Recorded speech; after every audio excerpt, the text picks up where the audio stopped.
कभी भी बीच चौखट पे, घर की चौखट पे खड़ा नहीं होना चाहिए, बैठना नहीं चाहिए। घर की चौखट पे खड़े होना, घर की चौखट पे बैठना, दोनों अशुभ है। ये भगवान नरसिंह की देरी है। इसका पूजन होना चाहिए, इसका वंदन होना चाहिए। कभी चौखट पे चप्पल जूते नहीं उतरने चाहिए। घर के जस्ट सामने कभी चप्पल जूते नहीं, साइड में रखो चप्पल जूते।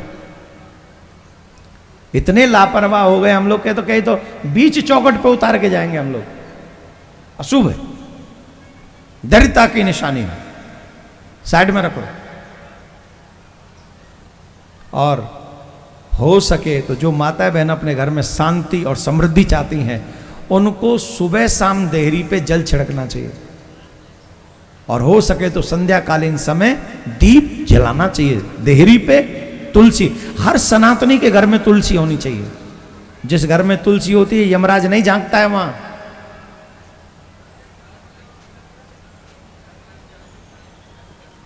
हम लोगों के कल्याण के लिए तमाम रास्ते बनाए भगवान ने, पर पता नहीं कलयुग का आदमी पी के सब भूल गया।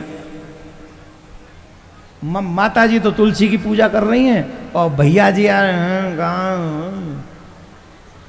वो अलग ही मूड में आ रहा हो, कहते तो तुलसी को आवास नामा, चप्पल जूता पैर घुसे चले आ रहा हो। ये ठीक नहीं, अशुभ है। जिस घर में तुलसी होती है, यमराज नहीं झांकता। जिस घर में तुलसी को दीपदान होता है, ठाकुर जी कभी उस घर को छोड़ के नहीं जाते, कभी भी नहीं। लक्ष्मी जी नित्य निरंतर वास करती है। इसलिए हर सुहागिन माता बहन को तुलसी की सेवा करनी चाहिए, तुलसी में दीपदान करना चाहिए संध्या के समय। और भाई लोगों को भी सुबह शाम प्रणाम करना चाहिए, और सके तो 4 परिक्रमा करनी चाहिए तुलसी की।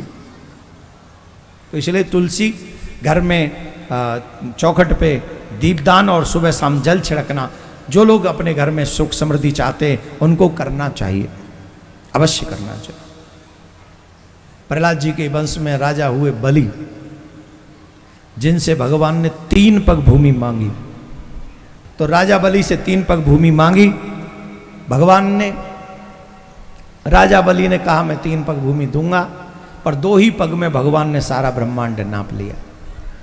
भगवान ने कहा तुमने 3 पग भूमि का संकल्प किया है, 2 पग में सब चला गया, अब बताओ ये तीसरा पग कहाँ रखूं, तो मैं पाप लगेगा। बोले महाराज मेरे सर पे रख दो।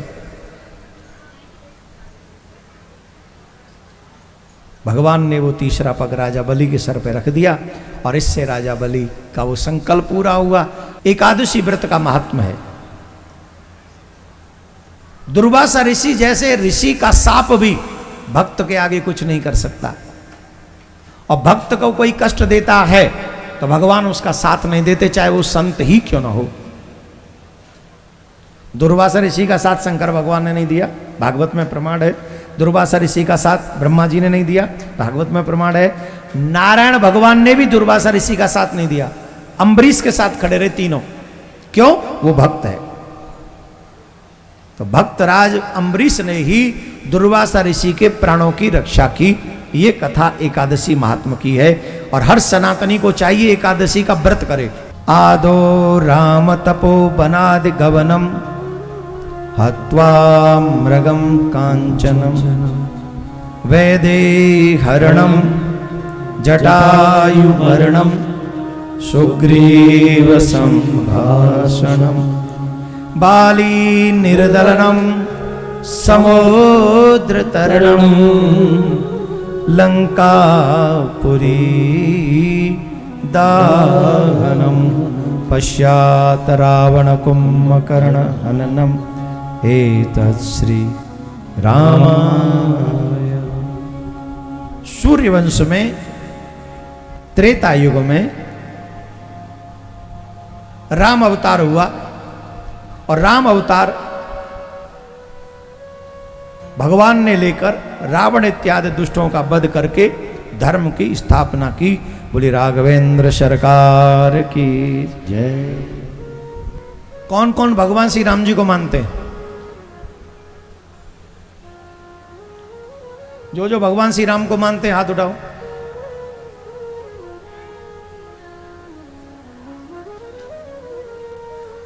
भगवान श्री राम को सिर्फ सुनने के लिए मत मानो,